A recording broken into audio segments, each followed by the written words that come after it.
It's the podcast nobody asked for. Gary and Terry argue about music.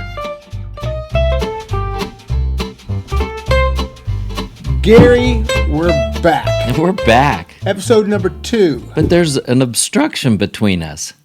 It's the best looking obstruction we've ever had. Does that mean today I'm not going to be your eye candy for the iPod or the You're podcast? still the eye candy for the ladies out there. Yeah, no. All right. God. So this is episode number 2 of Gary and Terry argue about music. And Gary will tell me he doesn't want to argue about music. Discuss. He's the most polite, decent, kind person you'll ever meet. At least that's what he tells me. My students used to say that. They used to call me Mr. P for Mr. Positive because I was always so positive. And I thought, you know what? I'll go with that. Why don't we introduce who's sitting here with us today, Gary? Well, I bet she doesn't need much introduction. Well, you go ahead. No, this is your show. No, it's the Gary and Terry Argue About Music show. You go ahead. Well, let's You know argue her way about better than who's I do. going to introduce her. You want to introduce yourself? Nothing like coming out on a gig and doing your own introduction. That's the worst. All right. We have Ashley Martin, who I've met one time before, heard her on stage at our Christmas show, which we did last November. The most amazing voice, fantastic songwriter, and I've gotten to know her a little bit sitting here today. She not only is a very talented person, she has a great heart, and some of the stuff she's going to talk about today will tell you about her mission, about how to help kids and horses and all kinds of things like that. Have I covered that correctly? That's a great introduction. Well, why don't we ask her, have I covered that correctly? Sounds good to me. All right, Ashley, why don't we give them the 3-minute tour of your life? You're raised around here, correct? Where were you what high school did you go to? I graduated from Northwestern in Springfield. Okay. And you started singing and playing guitar when? I was born into a family gospel choir, got my first solo in the gospel choir when I was 6 at our home church in Inglewood. And then I didn't start playing guitar until I was about 18, 19. Yeah. 18, 19. I sang...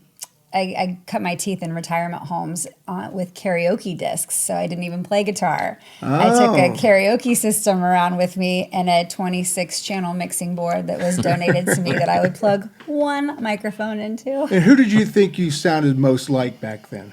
Leanne Rimes. Wow.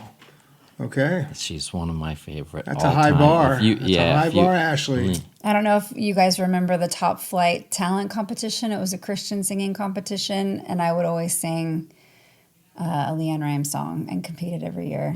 Really? How'd you do? Did you ever win it? I actually forgot the words one time and then plowed through and hit the high note at the end and got a standing ovation.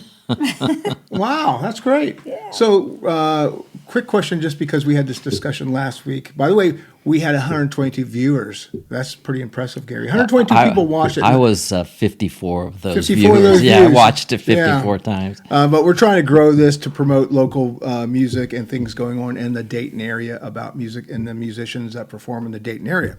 That's what this is all about.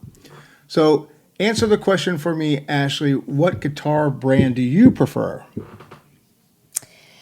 Well, I'm going to throw a wild card at you. We went to Guitar Center a couple weeks ago, me and my 14-year-old son. Oh, yeah. He doesn't give me many compliments anymore. Yeah. So we walked into the guitar room, and he saw this white dove sitting on the wall, and he said, "You would look fantastic playing that, Mom, on stage." And I was like, done. I bought it. I didn't even play Are you it. talking about Gretsch? Is it a Gretsch? Are you talking about the Gretsch? Gibson makes a white dove. This was an Epiphone. Oh, Yeah. okay, yeah. So I bought it, and that's the one I've been playing with. And he says I look pretty on stage with it. So Well, hold on. it's not a fantastic guitar. This is not why we pick a guitar, because we look pretty with it. Okay, I'll tell you, for speak for me, yourself. with my son, yes. But what brand do you think sounds best for you? No, I actually love my mini Taylors. The Okay, minis the are good Taylor's for my back. little body, and it doesn't hurt my shoulder.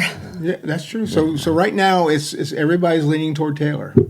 Well, now, weren't you playing a Martin? Yeah. At So my Dorothy Lane Market? My last name is Martin, and I thought if I reached out to the Martin guitar store and said, "We're probably distant cousins, you should give me free Yeah, guitars." yeah. Did they? No. Oh. They said, They "Good try, might. though." If they watch this, they may come through. So how many guitars? Sounds like you might have a few guitars. How many guitars do you think you have? 4. Oh, that's not bad that's really good. That's Yeah. And so you prefer when you go on stage, you're playing your Taylor. I play my mini, yeah. You play your Mini. Okay. Yep. So let's kind of travel down this road. She has been in the music industry for how long now? I mean, you were in Nashville. You were touring. You did all the stuff people dream of. When did that part start? At what age? So touring was probably in my 20s, early 20s, 22. Yeah.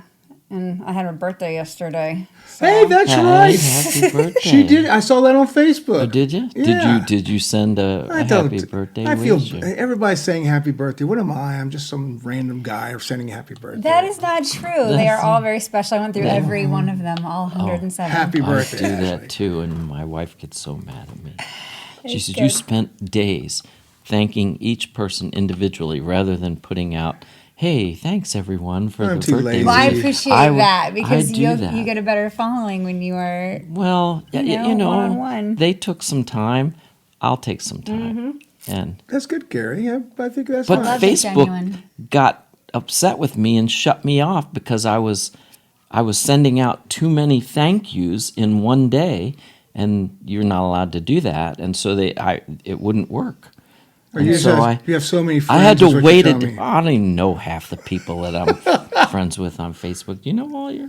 I do now. I got hacked and I lost like Oh, 100,000 followers. It was Oh, Really? heartbreaking. Oh, as an artist, that's got to be tough. I spent years building that, branding that, paying for ads and flyers, and my world revolved around that. And then to know how disposable it is in a second, it's gone. I didn't have awful. one for 6 months, and then I just got it back, and I think I have 400 very genuine friends that I actually know. Well, that's not bad. Better than me. That's for darn sure. So you were around 20. You started doing the tour thing in Nashville. You went to Belmont College, which is extremely hard to get into. So congratulations on that. Thank you. If any musician listening out there, Belmont is like the place to be, right? I don't know what to call it, but it's the one you want to go to. So you graduated with a degree in music business management, correct? Music business, yep. And when you were touring, you realized that maybe signing a contract with a record company wasn't the right thing to do because you knew the business from that side of it, right? Yes, I had heard a lot of horror stories from other artists that were friends that just got signed and shelved, and they can't do anything. They 'Cause they're have locked full in. control, and I'm kind of a control freak, so Well, you're not controlling this podcast, yet. and you Ha. and you have yeah, right, and you have over 36 songs out there on your own label. Would you call it your own label? Two Worlds Music. What's it called? Two Worlds Music. How'd you come up with that name? My parents were divorced when I was 6, so I've always had two worlds. Great reason. Okay. So the touring and traveling around and being the headliner at big places, South Carolina, Nashville, and all around the country, that ended up wearing on you a little bit after a while. How long did it take till you started feeling the wear on that?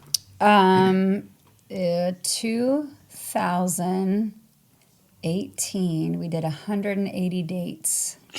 That'll burn out anybody. And you're riding in a van with a bunch of musicians, and musicians are never fun to ride with because they're always doing crazy stuff. I think they're fun. Yeah. So my goal was, have you guys ever heard of The Secret? The power of positive thinking and speaking things into existence. Ooh, I and like that. have you ever watched the documentary about the vibrations of the universe? And anyway, but you can break down your goals, and that's what I did that year. My goal was to make $100,000 that year. So how many gigs did I have to book to make $2,000 a week? And that's what we did. And Well, that's a good way of doing it. That's the business way of doing it, right? You back your way into the number. And then I thought, you know what? Money is not worth my sanity. I'm good here. And you were mentioning earlier that your husband met you in Nashville and basically kind of came along and really helped you a ton, right? So My husband met me right before I moved to Nashville, so he lives in Springboro. And he came along with you. No, I went to Nashville by myself, and he let me spread my wings and do my thing. We were not married at the time. Okay. So he stayed up here, and I was down there. And then he drove down 4 months after the day we met and asked me to marry him. Sounds like a great guy. He's a great guy. And part of the story we're going to talk about is the horse side of things once we kind of conclude the music. So you did the music thing for a while. You realized COVID hit, and then what'd you decide to do? Yes, I went from touring full time, making a ton of money in music, to making $0 the next weekend.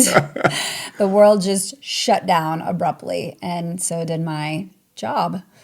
And so we had a couple rescue horses. We had 4 at that time, and we wanted to get the kids out from behind the TVs and technology and invited them out to the farm. And that year we had 300 kids show up. 300 kids came out to get out in nature, and you let them all ride horse? Is that what you did? Yep, we did a kids camp. So we played poop bingo. What the hell's poop?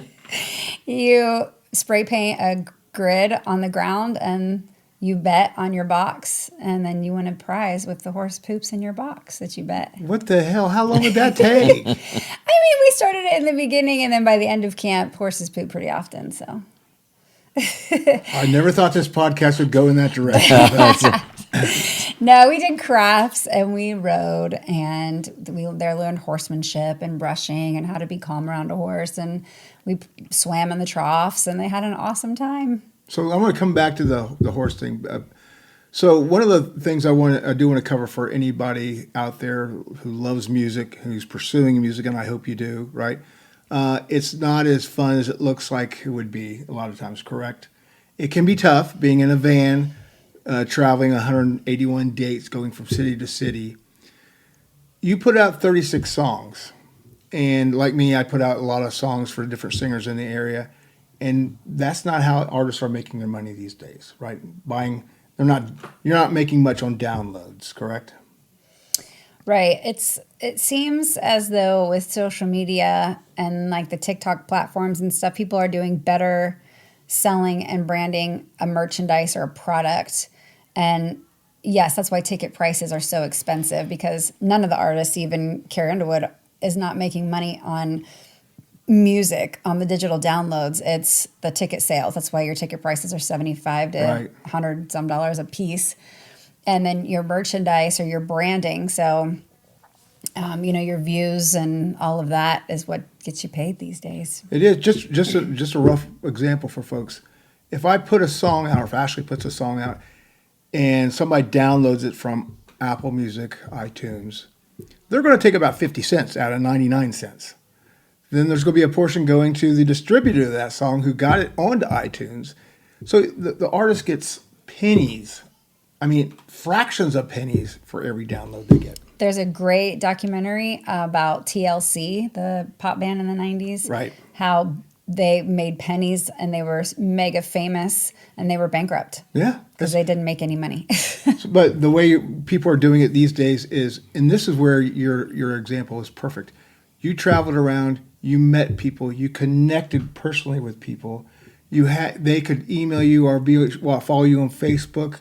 You established that relationship, and then they wanted to buy your music or come get your T-shirt, correct? Follow you. So how I paid for my second record, we were the house band at Put-in-Bay. We played 17 gigs there, and we would do a song sponsor.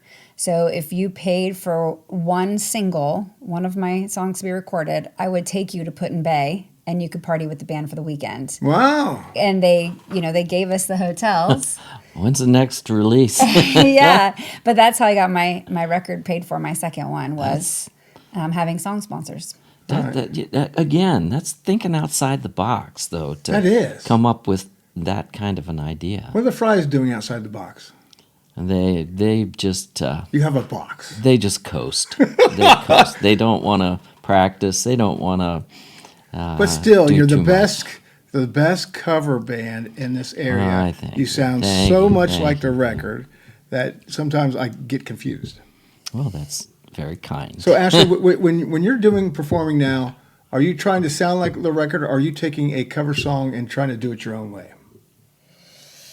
A little bit of both. I feel like I've done the same covers. Like my cover set is mine, Yeah. and people have, they say they like my version better. So I guess I sound different than the original. But it started out trying to sound like the original, and then it just kind of morphed into my own. All right. So let's talk a little bit more about your horses, right? Because I got the feeling after talking to you today that music's a passion of yours, but horses might outweigh the music to some degree, right? In helping kids with what you're doing in the camps. Can you talk a little bit more about how somebody out there might want their kid to be involved? Yeah, it's a powerful thing. I'm actually getting certified in equine assisted life coaching. So it's called Equine Flow. And I think Gary has that certification. I do. yeah, I'm one of the teachers. you can horse train. So what does that mean? Just, every day we work on confidence with these kids, and it's huge right now, kids in the school age. What age are we talking? My insurance lets me teach 8 and above. 8 and above. Okay, insurance. Yeah. Yeah. So we do horse experiences for the younger ones, but to have a curriculum that you have to learn on horseback, it's 8 and above. But we have adults that take lessons, and it's, balance and checking where your emotions are in that day before you walk into the barn, because that horse knows what you're thinking, how fast your heart rate is. Really? If you're anxious, they're anxious. They mirror you. And so, it gets down to the nitty gritty. When I was teaching last week, and this girl has been taking lessons for 2 years, and the horse tripped, and she just started bawling. And I was like, you're not crying because the horse tripped. Something else is bothering you. And so then, That's good. That's good. Yeah. Wow, the horse knows. The horse knows. By the way, just a fun fact, if you didn't know this, 120 beats per second, or per minute, I'm sorry, is what most recording artists try to go for. It's a beat that they're targeting. And you know why they target that? Anybody? It's a cadence of a canter. No, it's actually kind of your heart rate. Oh. I was going to say They try to match your heart rate. Normal heart rate is like 65, 72. Yeah, but when you're dancing, right? Okay. They want you to be up at that 120. I've seen you dance. You're way above. I'm sorry to The hear song that. that I'm going to close out the show with, I wrote to the cadence of a canter. Really? Yeah. Well, that's cool. So So tell me a little bit more about your husband and how he's involved with the barn, and you converted a horse trailer to a bar out there. Explain that to the folks. So I'll reverse how we got into this whole thing. I went on a 2-week tour when I was traveling, and I needed my therapy. Well, it's kind of. I told him we were going to have a baby when I got back, or I was going to get horses. And he built a barn, threw up a fence, and found 2 rescue horses while I was gone. So we did not have a baby. We don't have a third baby. We have 2 boys. And how many acres you have? It was a lot. This facility is 400 acres, started in total. It's kind of been parceled off, and pieces have been sold off. But yeah, Brixton originally was 428 acres, and now we operate on about 120 some with our trails. And That's a lot. yeah, it's a 4-acre pond fully stocked with giant bass. The kids that come to camp, they Wow. catch 5-pound bass. And what's the name of this place? Brixland. Brooksland. And explain why. Well, it may not be too important for that, but you something about Brixie Meyer. Go if you want to explain why it got that name. Yeah, so Brixie Meyer is the owners of the land, and I lease it. But yeah, so we went with Brixland. That's great. For his last name. And they like the fact that you're doing these child coaching camps kind of thing. They probably do. Yeah, it's cool. We got our nonprofit status last year. So we take in the rescue horses, and we do like a lot of youth development programs and things like that. But I didn't finish your question about my husband. Oh, please. We do not want to ignore the husband. So yes, he started it, built the barn, put the fence up, but he also built this horse trailer. We found this crappy, totally rusted out, that didn't even have the axle attached horse trailer, no floors.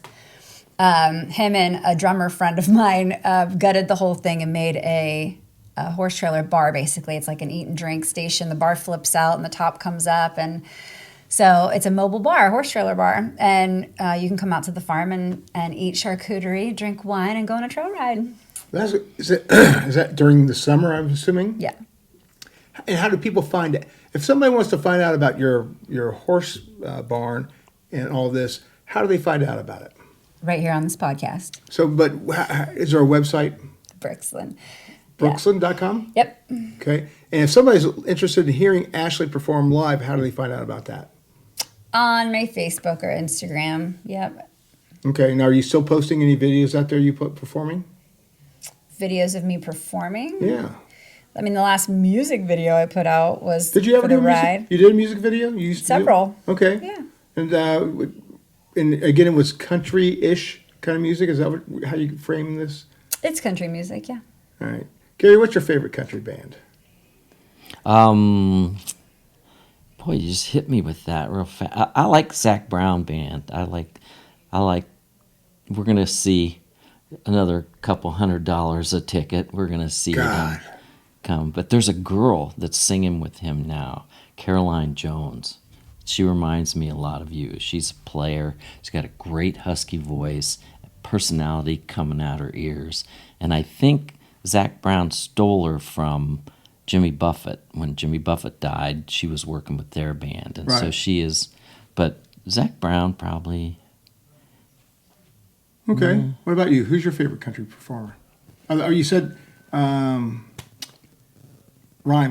Rhymes earlier, but is there another band that you like or you're following?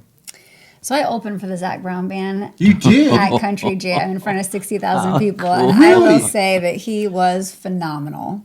Their band was so And very gracious. polished. I've heard they do a cook up that he helps prepare all the food, and they feed like The staff, all yeah, the the crew, staff, and yep. and I've heard he's just a super person. So if I'm gonna spend some big bucks on a ticket, plus my wife really wanted to see, it was Keith Urban or him. So Well, yeah, okay. That's a big buck ticket. Yeah. it is. So for me, I go back old school. I'm not a big modern country guy, right? I think it's a little bit too formulated. Sorry if I offend anybody. I've already pissed people off about the Grateful Dead, but I like Jim Reeves and Hank Williams and Oh, you're really old. old school Yeah. stuff. That Merle. things Yeah. like that. Yeah. I think it just feels more authentic. Do you like Chris Stapleton? I do. I really do. I mean, that guy can sing. Oh my God. There was a great story I just heard the other day. It was a Parkinson's disease kind of money maker, and Chris Stapleton was like the main guy playing, and as a Fox, Michael J. Fox was one of the sponsors, and he's got Parkinson's, and he was up in the upper areas, Right. and he does a song, and he finally turns to the rest of the band. He says, "We're going to do this next song. We're going to do this one for you, Marty. Marty McFly's up there." And they went into Johnny B. Johnny B. Good. Good. And Little Big Town was with them, so they had some pretty big harmonies on the chorus. Oh, that's but that was a fantastic. pretty cool story. Yeah. And he said it was the first time they'd ever done that song. Michael J. Fox is such a great guy. Matter of fact, in the musical, that second musical I've written, which is getting ready to go live, there's a song called Michael J. Fox in it. Is it really? Yeah. And so hopefully someday people will hear that. So before we let you perform, and we're looking forward to that, by the way, much better than having us sit around and stare at each other. The topic for argument today is you're stranded on a desert island. You get one album only, and this is the album you're going to listen to the rest of your life. Gary, what's your album? Oh, you have to do me first, huh? I do. She's a guest. We got to be nice to her. I know. Usually the album I go to is Abbey Road Side 2. because it's a pretty You continuous. get the whole album, Gary. It's not Yeah, just, well, I'd probably pick a side two of another band. you can't do that. This is pick one I'm trying to album. get him to argue. No, One album. yeah, I'll just go with that. Abbey Road. Side two. You'll play side one because you're going to be bored of side No, side two is all I need. two. Okay. This was a simple question, and we didn't. Ashley, what about you? What's your album? Probably Celine Dion, Really? A New Day. I don't think I've ever heard the album. I've absolutely heard a lot of her stuff, but never heard the album. If What? I had like the rest of my life, Yeah, this is it. One album. yeah. I mean, I love me some Grace Potter. I love me some Oh, Chris Grace. Stapleton. See, Grace Potter, I see that in you also. I love me some Grace Potter, but like the rest of my life, probably Grace. Celine. Okay. It's easy on the ear. Yeah, that's. I kind of was expecting you to go down that country path a little bit more, but that's more. Like you said, contemporary. it is formulated. So if it was the rest of my life, I might have an eye twitch by the end of month 6. But All right, for me, and this is the best album ever created by any artist, in my opinion, is Ray Charles' Modern Sounds of Country Music. Oh, I've Good got choice. that. That's Good a great So album. many great songs on that. It is. Yeah. And so that's what it is for me. All right, Ashley, you're going to take us out of this podcast with a song. Wait, I wanted to ask her about here we go. some current stuff that she's been doing because Yeah. I saw you a year or so ago with the Velvet Crush, and you were doing some songs with them, and I thought, oh boy, this is going to be a really cool addition to that band, and I wanted you to be mic'd up a little more because they didn't really get to hear the real Ashley because you were smothered a bit, I thought. But I wanted to know if there are any more live band shows in this area rather than just acoustic. so we're doing the Therapeutic Writing Institute big benefit with the full band.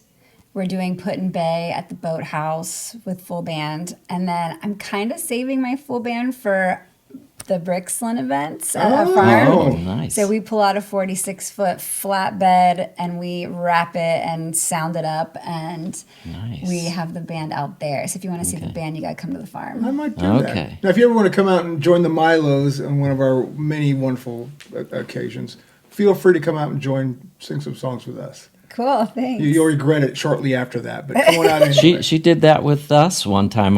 We were playing in Miamisburg, and I saw her walking by down the sidewalk. I go, Ashley, you're coming up. Come on up here. And she's like, oh no, and I said, come on up, do a song with us, and she did. What She- song? Come Together. Oh, Yeah. great. And all the words are there because it's me, and I can't do anything without Yeah. words. And, We understand. And and she owned it. It was pretty cool. I'd like to see that. That was so many years ago. That was so many years ago. And going back, I remember. I don't want to put you on the spot again. But he's going to. Just like Velvet Crush thing. You had some kind of all-girl review that I know Raina Spears was with you, and you two are the only two that I recognized. I never saw it, but I saw promos of it. But it was like an all-girl kind of cabaret kind of style of Not cabaret. It was Moulin Rouge. not even that. Okay. It was an all-girl 80s, 90s, 2000s now pop cover band with choreography, live vocals, live band. We had tracks, but people were really mean about it. Oh, Really? Yeah, they were like, it was a waste of my talent and a midlife crisis, whatever. Oh, my. We had like professional choreography designed. It was pretty mean, but COVID killed it. We all were in different projects and all the girls were extremely talented and they all had their own bands and their own thing. So it was hard to get gigs.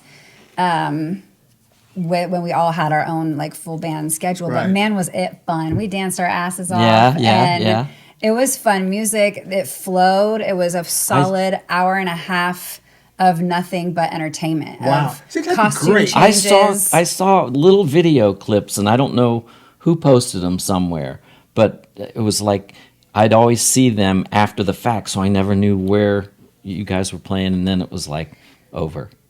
Right. Yeah. COVID killed it. I mean, when the music thing and the groups shut down, like we couldn't, there was no. But I would think that would be tough working with 4 other girls, all very talented. That's Diana Ross. Well, no, but these are all like I assumed headline Oh, sure, girls, yeah. and all They all went to wanting headline. their spot, and They were all great, though. I mean, some of them were just dancers, not singers. And then some of them were both. Some of them were just singers, not dancers. So everybody kind of fit a nice piece. We all knew each other's parts, so if somebody couldn't come, we would cover their parts. But from that, Allie Sarvin up in Marysville, Ohio, she got the confidence to do the Allison Road project. Oh, so she was okay. kind of doing her band before, but Girl Pop was a lot. It was a lot of production and a lot of just being out there, putting yourself out there. And she now has a really good, successful band and touring a whole bunch. So, nice. All right, so before we run out of time, we got to hear a song. So get your guitar. By the way, for while she's getting her guitar, the very first big event at Stubbs Park this year versus Centerville is the Michael Jackson Experience. Yes. I'm looking forward to that. Well, I mean- they got a lot of work to do there at Stubbs Park because that's my backyard. That's your backyard. I just walked it this morning. They'll be ready. Oh, I'll tell you, there's an awful lot that's not done yet in a month. Yeah. But anyway, All right, so tell us quickly about this song. What is it? What's it called? And what's it about?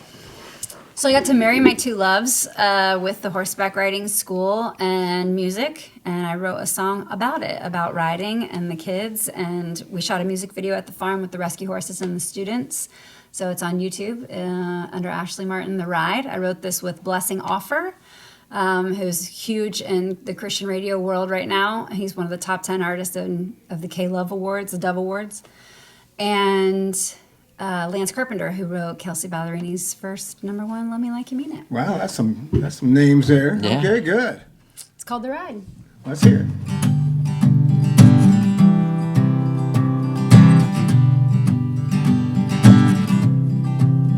Saddle up. Don't waste a second waiting on the sun. You ain't the only one restless and ready to run. If it's in your blood, let it roll. Sometimes you give, sometimes you take control. And when fear steps in and tries to run the show, just let it go.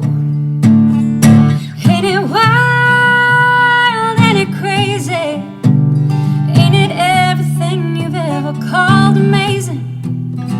The open skies and freedom's waiting. There ain't no finish line, it's just the dreams you're chasing.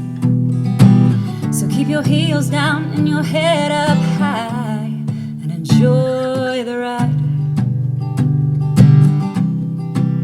Don't get boxed in. It's never quite as high as you think it is. And on the other side you'll find your confidence. So jump the fence. Ain't it wild, ain't it crazy? Ain't it everything you've ever called amazing? The open skies and freedom's waiting. There ain't no finish line, it's just the dreams you're chasing. So keep your heels down and your head up high and enjoy the ride.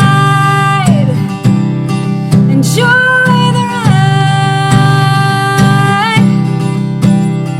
If you look down, there's no doubt you're gonna fall. But you can pick yourself back up and dust it off. Dust it off. Ain't it wild? ever called amazing? Ain't it wild? Ain't it crazy? Ain't it everything you've ever called amazing? The open skies and freedom's waiting. There ain't no finish line, it's just the dreams you're chasing. So keep your heels down and your head up high and enjoy the ride. Enjoy the ride. Enjoy the ride. Enjoy the ride. Wow. Fantastic. So, I mean, that's so good. This is done in the morning. God, did that's not warm tough. That's So, oh my. Ashley, thank you for being our first guest on this podcast. Right? Oh, it's we end it's like not this- going to get any better than this, right? No. So, thank you for being with us today. Thank I you for love having your me. earrings, Thank you. They're little guitars. and I absolutely love that song. That song was so good. That was killer. Thank killer. you. All right. I'm thinking, oh my, I could slide a harmony here. I could slide a nope. This guy is all yours, and it, wow, that Thank was. you. And you were using a fat G chord. I love that going to the fat C chord. That's I don't know the names of my chords, so He just I calls them all I fat. yeah, They're well, all no, fat. fat G's got that extra little one. That's right. All right, folks. This has been Gary and Terry Argue About Music with our special guest, Ashley Martin. We want to thank you again, Ashley, and we'll see you guys again in June. In June, sponsored by Bill's Donuts, right? Sponsored by Half Eaten Bill's Donuts. All right, see y'all later.